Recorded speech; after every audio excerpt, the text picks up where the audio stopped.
Hey everybody, it's Lance with Field Trial Central again. We are west of Upham, North Dakota.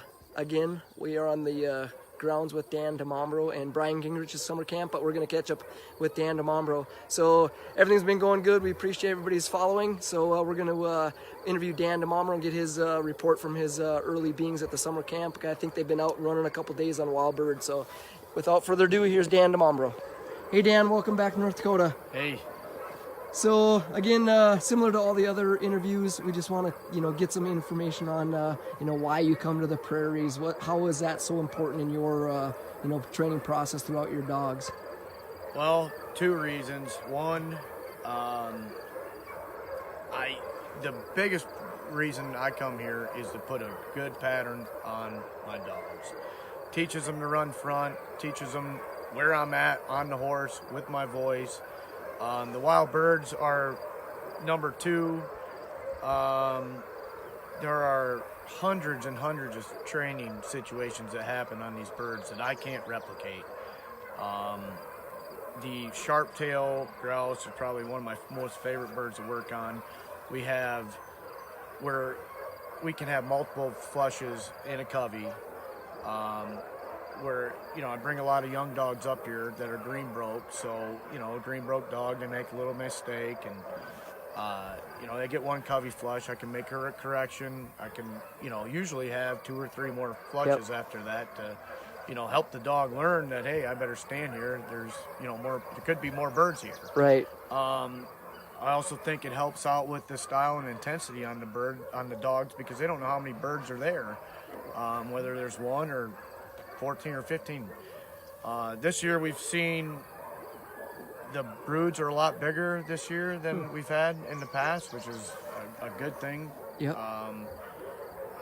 This is, like I said, our second day out, so we're still going through the camp blooper stage of it all.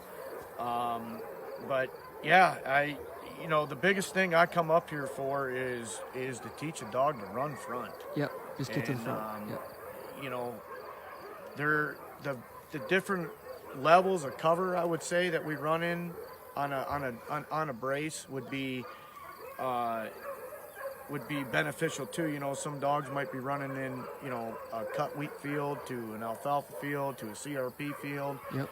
And all that stuff they need to learn and look up and see where the guy is that's yelling at him on the horse. Yep. And go to the front. I mean, the field trial game is to the front. Yep. And that's one of the main reasons why I come out here is to pattern a dog. Yeah.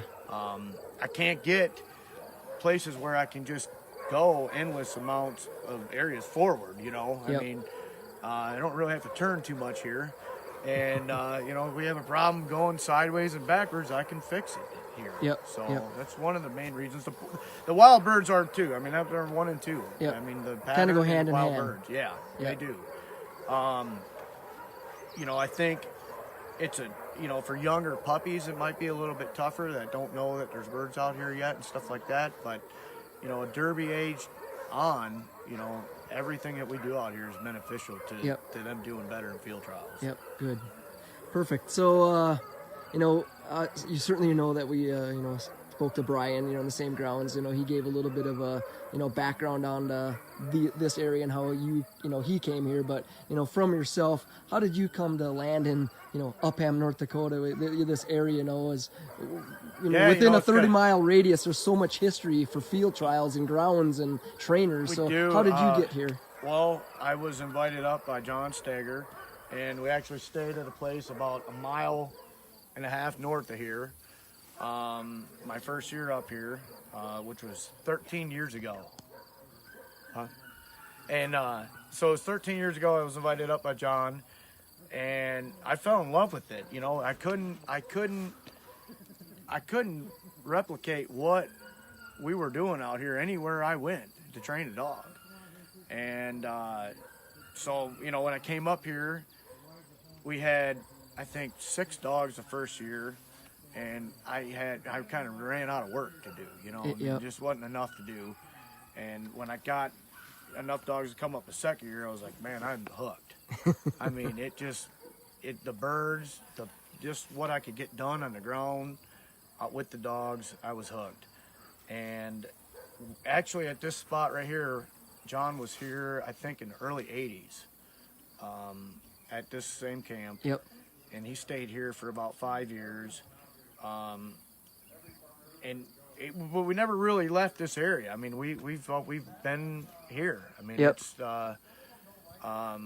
I know when he first came up in the 70s, he was a little bit further south in Bantry, but it was, all Upham. Yep. And we've gotten to know the landowners around here. Yep. Like, they're my family. I mean, Right. we come up here and they can't wait for the dog trainers to come back up north. Yep. And it's something, when you've been to a place. This is my 13th year here. Yeah. And I've known their kids. Right. Now their kids have kids and they're Yep. getting bigger. Yep. It's kind of neat to see. Yep. So yeah, I mean they're my family. They're my summertime family. When we Right. come up here, they enjoy us up here. You wouldn't be amazed on how many times we find somebody in the bar or a restaurant, whatever. Did you go to our place and run dogs yet? Right. Did you find any birds on our place? So it's we're really welcomed here, and we feel like we're their Yeah. family. John's Yep. been coming up here for 35 years, Yep. and that was, I guess, what would that be, about 8 years ago that Brian started coming up here, but Yep. it was 35 years that he was coming up and running on the same grounds that we run on, and Brian's trying to photobomb us. No worries. that's all right. But no, there's a lot of history here. There's a lot of other dog trainers that come around this area, and I think they come up north to get the better climate Yep. and stuff like that. But you do run in a little bit more cropland. You got to wait till the crops come off. But hey, we're running at 80 degrees versus 95. It's a little bit better. We get a Yep. little more work Yep. done. Yep. So Yeah, we're good. So, as far as the dogs, obviously this is all about the dogs, right? So, your summer camp objectives. Can you talk to us a little bit about your summer camp? If you want to give us, a rundown of a daily routine, maybe now that you're already, you've done some of your doing pigeon it, work, yeah. probably you're actually out Yeah, we're going, doing right? it. Yep. So, Yeah, I mean, I guess every stage of dog I kind of have or every dog I have a little bit different objective. Yep. Or where I'd like to be at the end of the camp. We always start here. Yep. And I'd like to get, further down the line. But, with a young pup, if I could get them into some wild birds and get them to know that, hey, we're out here, just not running aimlessly. We're out here to seek objectives and seek game. I think that, for a younger dog, that's a good thing. For, your older green-broke dogs, ones that I may have green-broke or Yep. got broke on pigeons and Yep. stuff before I got up here. I think the multiple flushes, that's where those come entailed, where, you're going to make corrections on these wild birds. I don't care what kind of dog you have or how broke you think it is. Come bring it around some sharp-tailed grouse. It will tame you. Yep. So, you get some corrections on that, and the dog learns from the corrections because there's more birds there, and it stays high and tight. Yep. and Yep. and stuff. And then the older ones, I'm just trying to keep them familiar with the game, Yep. so that we can go to our wild bird trials here Yes. in September. Yep. Most of them have been up here for a couple of years and Right. know the game. So I mean, they get worked. I'd really like working these green broke dogs up here. I really think it makes them really broke dogs. I mean, Right. that's what it's all about. Running front and being broke. So, Yep. Yep. that's what we're out here doing. Yeah. But a typical day starts at 4 a.m. and Lance kind of interrupted it today, but he was a couple hours late. But Yeah. Yeah. we get up at 4 a.m. and load dogs up in our little white trailer and go drive. We drive anywhere from, we got places, a couple miles away to 30, 40 miles away that we go Right. run. Yep. And we usually get back here between, noon and 2 Right. and take a quick lunch break and then work the dogs on chucker and pigeon in Yep. the afternoon. Yep. So it's a full day long 12 to 16-hour work days out here. Yep, certainly. Yeah. Good deal. So, I mean, that's exactly what we're after, and I think you know, our listeners are going to appreciate that. And again, just comes back, you know, you're I think the fourth or fifth, you know, trainer that we've interviewed, and there's just so many things that continue to come up time and time again, right? You know, the cooler temps, the wild birds, the multiple bird flushes. It's just all instilled in that dog that you cannot set up in training. No. Right. And then it goes back, and you know, we've heard it a couple of times now, like you said, and Sean Kinkler, pattern.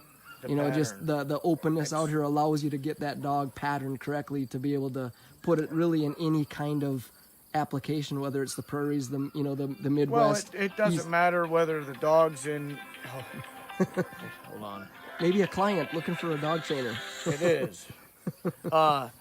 You know, it doesn't matter if you're running out on the East Coast or you're running out on the West Coast. I mean, the dog's got to know where you're at on the horse. I mean, that's how we're playing this game, on a horse. Yep. And they've got to be able to cue off your voice and off the horse wherever you're at. Yep. You know, and you know, that's when I know I have a dog, is when I can look out there and yell their name and hup or whatever word I want to use, Yep. and they can look up and see which way I'm going, and they adjust to where they're going Exactly. to where I'm Yep. going. Yep. And that's what I'm looking for. Yep. And you know, you like to have dogs that can naturally do that, but they don't always naturally do that. Right. know? You got to And teach. You got to come help out them a here, little bit. And this place just helps you do the job a little bit better. You know, Yep. I mean, why would you not want to set yourself up Yep. in a place that would help you do your job better? Yeah. So. Yeah. Absolutely. Well, I mean, again, that's just great information. I know our followers are going to love hearing that. So as we go through your camp, you know, obviously we're starting running one Wild Birds now, and I think that's just going to, you know, build your program more and more, obviously, right here. So as you look towards the fall schedule, Dan, what's your fall schedule looking like so far? Well, I think we leave here right around Labor Day weekend. We got the Sharptail Championship that starts in Baker, Montana. And then from there we go to, I think it's west of Valentine, Nebraska. They got our new chicken championship grounds. Yep. And then we go from there to Cheyenne, Wyoming. We have Region 8 and Hun. And then the Great Lakes and the GSPCA Nationals in Eureka. We got a full fall schedule. championship fall schedule. Yeah, nice. Up ahead. And, you know, it's going to be a lot of miles on the dogs, the horses, and Dan in April here. Yeah, yeah. You know, to get all this done. So, but no, we're blessed to be up here. You know, I couldn't think of any other better place to spend my summers training bird dogs. I can tell you that. Well, I don't think we could stop this interview on any better words than that, right? So we will cut it off here. Welcome back, North Dakota, again. Glad you're here. You have a great summer, and we'll look forward to catching up with you maybe later this camp season as we keep going around and looking at getting more reports on some of the trainers. So I appreciate it, Dan. Thanks. All right.